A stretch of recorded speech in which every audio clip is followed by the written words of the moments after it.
আসসালামু আলাইকুম, welcome back to my channel cooking desk by RB. আজকে তৈরি করব রুই মাছ দিয়ে খুবই মজাদার একটি ফিশ ফিঙ্গার, যেটা বাসার বড় থেকে ছোট সবারই অনেক পছন্দের। চলুন তাহলে আজকে রেসিপিটি শুরু করা যাক। এখানে আমি প্রথমেই 4 পিস মাছ নিয়ে নিয়েছি। আপনারা এখানে যে কোনো মাছ ব্যবহার করতে পারেন, কিন্তু চেষ্টা করবেন একটু বড় ধরনের মাছ ব্যবহার করতে। এখন আমি চুলায় একটি প্যান বসিয়ে এখানে দিয়ে দিচ্ছি সামান্য পরিমাণ পানি এবং দিয়ে দিচ্ছি মাছগুলো। এগুলোতে আমি সামান্য পরিমাণ হলুদ এবং লবণ দিয়ে এগুলোকে খুব ভালো করে সিদ্ধ করে নিব। এই তো আমার মাছ ভালোভাবে সিদ্ধ করা শেষ। এগুলোকে এখন আমি চুলা থেকে উঠিয়ে নিব।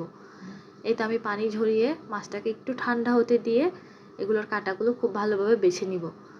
এই তো মাছটা যখন একটু ঠান্ডা হয়ে এসেছে, আমি মাছের কাঁটাগুলোকে খুব ভালোভাবে ক্লিন করে নিচ্ছি। এই যে উপরে যে একটা স্কিন থাকে মাছের, আমি এটাকেও নিচ্ছি না, এটাকে আমি ফেলে দিব। আপনারা চাইলে এটা নিতে পারেন। মাছগুলো খুব ভালোভাবে ক্লিন করার পর আমি চুলায় একটি প্যান বসিয়ে দিয়েছি এবং এখানে দিয়ে দিচ্ছি আমি প্রায় 2 টেবিল চামচের মতো তেল এবং হাফ কাপ পেঁয়াজ কুচি। পেঁয়াজটাকে সামান্য পরিমাণে একটু ব্রাউন করে, খুব বেশি ব্রাউনের প্রয়োজন নেই। এখানে দিয়ে দিচ্ছি সে আগে থেকে সিদ্ধ করে রাখা মাছগুলো যেহেতু এখন একটু কিমা আকার হয়ে গেছে, এগুলোকে দিয়ে খুব ভালোভাবে নেড়ে চেড়ে মিক্স করে নিচ্ছি। এখন একে একে এখানে কিছু মশলা অ্যাড করে দিব আমি। এখানে দিয়ে দিচ্ছি লবণ, এখানে দিয়ে দিচ্ছি আমি কালো গোলমরিচের গুঁড়ো, সাথে দিয়ে দিচ্ছি সামান্য পরিমাণ হলুদের গুঁড়া এবং দিয়ে দিচ্ছি একটু পরিমাণ মরিচের গুঁড়া, যেটা আমি ক্যাপচার করতে একদম ভুলে গেছি। দিয়ে খুব ভালোভাবে নেড়ে চেড়ে এখানে দিয়ে দিচ্ছি আমি ম্যাশ পটেটো, মানে আমি আলুটাকে সিদ্ধ করে খুব ভালোভাবে এগুলোকে মথে নিয়েছি যাতে কোনো লাম্পস না থাকে, একদম প্রপারলি খুব সুন্দরভাবে সিদ্ধ হওয়া চাই।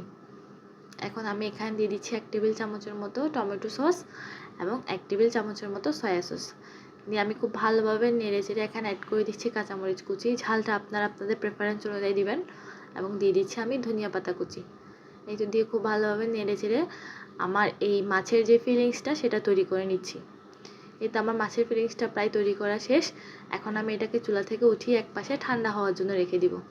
এখন আমি এখানে নিয়ে নিচ্ছি একটি ডিমটাকে আমি রুম টেম্পারেচারে এনে তারপর ব্যবহার করছি। যদি ডিমটা ফ্রিজে থাকে আপনারা অবশ্যই এটা 1 ঘন্টা আগে বের করে রাখবেন। ডিমে দিয়ে দিচ্ছি আমি একটু পরিমাণ গোলমরিচের গুঁড়ো এবং লবণ দিয়ে ডিমটাকে ভালোভাবে ফেটিয়ে নিচ্ছি। এখন আমি এখানে নিয়ে নিচ্ছি ব্রেড ক্রাম্বস। এই তো আমার মাছের ফিলিংসটা এতক্ষণ ঠান্ডা হয়ে গিয়েছে। এখন এগুলোকে রোল আকারে আমি শেপ দিয়ে নিব। আপনারা চাইলে এখানে বল বা যে কাবাব আছে সেরকম শেপও দিতে পারেন। আমি একটু লম্বা করে শেপ দিচ্ছি রোল আকারে। এই তো এভাবে করে আমি সবগুলোকে তৈরি করে নিচ্ছি। এখন আমি এগুলোকে ডিমের মধ্যে চুবিয়ে ব্রেড ক্রাম্বসে ভালোভাবে গড়িয়ে নিব। আপনারা চাইলে 1 কোটিং বা 2 কোটিং 2 লেয়ারের এভাবেও দিতে পারেন। আমি এখানে কোটিং একটাই দিচ্ছি। এই তো খুব ভালোভাবে ব্রেড ক্রাম্বসে গড়িয়ে নিব। আমার ব্রেড ক্রাম্বসে গড়ানো শেষ। এগুলোকে এখন এই পর্যায়ে আপনারা চাইলে কিভাবে ডিপ ফ্রিজে সংরক্ষণ করবেন, ফ্রোজেন করবেন, আমি আপনাদেরকে সেই পদ্ধতিটাই দেখিয়ে দিচ্ছি। আমি এরকম একটা জিপলক ব্যাগ নিয়েছি, নিয়ে আমার প্রয়োজন অনুযায়ী আমি এখানে ফিশ ফিঙ্গারগুলো দিয়ে খুব ভালোভাবে জিপলক ব্যাগটা আটকিয়ে ডিপ ফ্রিজে সংরক্ষণ করতে পারবেন আপনারা পুরো মাস জুড়ে। যেহেতু রমজান মাস চলেই এসেছে, আপনারা এই পদ্ধতিতে বানিয়ে পুরো রমজান মাস এটা সংরক্ষণ করতে পারবেন। এই তো আমি চুলায় তেল দিয়ে ভালোভাবে তেলগুলো গরম হয়ে যাওয়ার পর ফিশ ফিঙ্গারগুলো একটা একটা করে দিয়ে দিচ্ছি। এগুলোকে খুব বেশি সময় নিয়ে ভাজার দরকার নেই, যেহেতু ভিতরের যে ফিলিংটা সেটা আগেই ভালোভাবে রান্না করা। এগুলোকে শুধু একটু হালকা ব্রাউন হয়ে যাওয়ার পর বা আপনার পছন্দসই যে কালারটা আপনারা চাচ্ছেন সেটা আসার পরে এগুলো চুলা থেকে নামিয়ে নেবেন। এই তো আমার ফিশ ফিঙ্গারগুলো ভাজা শেষ। আশা করছি আজকের রেসিপিটিও আপনাদের ভালো লাগবে। যদি ভালো লাগে প্লিজ চ্যানেলটি সাবস্ক্রাইব করে পাশে থাকা বেল আইকনটা প্রেস করে দিবেন। আল্লাহ হাফেজ।